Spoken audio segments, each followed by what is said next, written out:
રામ રામ ને સીતારામ મિત્રો, આપણે ઘરનું રેનોવેશન ચાલુ કરી દીધું છે. એટલે કે લગ્ન માટે હવે તૈયારી ચાલુ કરી દીધી છે. એટલા માટે આપણે ઘરનું તળિયું નાખવાનું છે. તો આપણે કામ ચાલુ કરી દીધું છે. સૌથી પહેલાં આપણે હેઠે જે તળિયું નાખેલું છે એને તોડવાનું છે. એટલે મીણું થઈ ગયો તૈયાર નહીં, હું મીણો તોડવા તળિયું. તમે જોઈ શકો છો મિત્રો કે હાથાને સીણીથી હું તળિયું તોડવા માંડ્યો છું. બીજા કામની વાત કરું તો તળિયું તોડતા તોડતા હું થોડોક આગળ પહોંચી ગયો, એટલે ઘણું ખરું તળિયું તૂટી ગયું હતું. અને ધૂળ હવે ભરવાની છે. ધૂળના મોટા મોટા પોળા છે, એટલે જોર બળથી લઈને હું તળિયું તોડું છું. તમે વિડીયોમાં જોઈ શકો છો મિત્રો.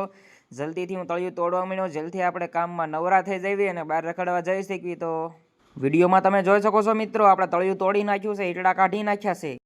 પાવડો ને તગારું લઈને હું થઈ ગયો તૈયાર ને મીણો ભરવા. જલ્દી ભરવા મળવીને તગારા બહાર નાખી દેવી, જેથી આપણું કામ પૂરું થઈ જાય.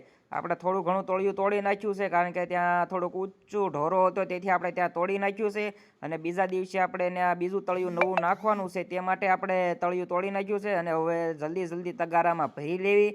મોટી મોટી ઈંટું છે, તગારામાં ભરીને આપણે બહાર નાખવા જવાનું છે, જેથી કરીને ક્યાંય નડે નહીં. તો ચાલો મિત્રો, સાંજ પડવા આવી ગઈ છે ને હું તગારા ભરીને બહાર નાખવા માંડ્યો છું. જે કોઈ મારી શેરીમાં રહેતા હશે તેમને ખબર જ હશે કે હું ક્યાં નાખું છું. તો ચાલો મિત્રો, જલ્દી તગારા નાખી દેવી. દિવસ બીજો છે મિત્રો, આપણે બીજા દિવસે તળિયું નાખવાનું હતું, તે માટે આપણે માલ બનાવી નાખ્યો હતો.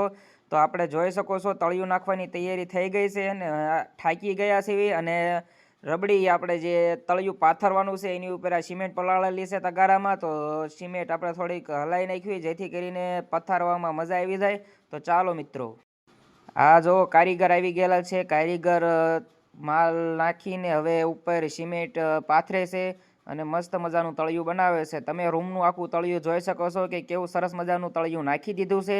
આમ જ આપણા વિડીયો બીજા પણ આવતા રહેશે, એટલે જોતા રહેજો. ને આપણું કામ પણ બરોબર ચાલી રહ્યું છે, તમે જોઈ શકો છો. વિડીયોમાં જો મજા આવે તો લાઇક અને સબસ્ક્રાઈબ કરતા જજો, અને બને તાલગી કોમેન્ટ પણ કરતા જજો કે તળિયું કેવું નાખ્યું છે. અને જો તમે જોઈ શકો છો કે કેવી રીતે આપણે સિમેન્ટનું હદડું બનાવ્યું છે.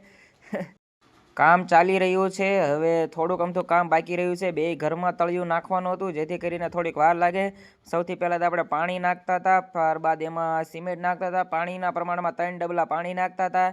પછી તેમાં થોડી ઘણી સિમેન્ટ નાખતા હતા અને થોડી ટાઈમ તેમાં પલાળી રહેવા દેતા હતા, જેથી કરીને મસ્ત મજાનું હદડું તૈયાર થઈ જાય સિમેન્ટનું, જેથી કરીને આપણે તેમાં પાથરવાની મજા આવે. તમે જોઈ શકો છો વિડીયોમાં કે કઈ રીતે કામ કરી રહ્યા છીએ. અને કામ તો બરોબર ચાલી રહ્યું છે, તેમાં કાંઈ છે નહીં. તમે જોઈ શકો છો વિડીયોમાં કઈ રીતે આપણે કામ કરી રહ્યા છીએ. સિમેન્ટની ઠેલી ઉપાડીને આપણે આવી ગયા છીએ. તમે જોઈ શકો છો વિડીયોમાં માંડ ઠેલી ઉપડે છે. અને આપણે આગળ આવી ગયા છીએ. હવે રૂમનું એક બાજુનું તળિયું નખાઈ ગયું છે અને બીજી બાજુના રૂમનું તળિયું ચાલુ છે. તમે જોઈ શકો છો. જલ્દી આપણું તળિયું નખાઈ જાય તો આપણે ગામમાં જઈ શકીએ છીએ, કારણ કે અત્યારે ઉત્તરાયણનો સમય ચાલી રહ્યો છે, જેથી કરીને આપણે પતંગ ઉડાડવા પણ જઈ શકીએ. આપણા હાલ પણ તમે જોઈ શકો છો કે કપડાં કેટલા ખરાબ થઈ ગયા છે, એટલે જલ્દી નાહવું પણ પડશે. અને કાંઈ ખબર નથી પડતી કે હવે શું કરવું, જાઓ કે ન જાઓ, જાઓ કે ન જાઓ, પતંગ ઉડાડવા જાઓ કે ગામમાં જાઓ કે રખડવા જાઓ કે નાહવા જાઓ, કાંઈ ખબર પડતી નથી.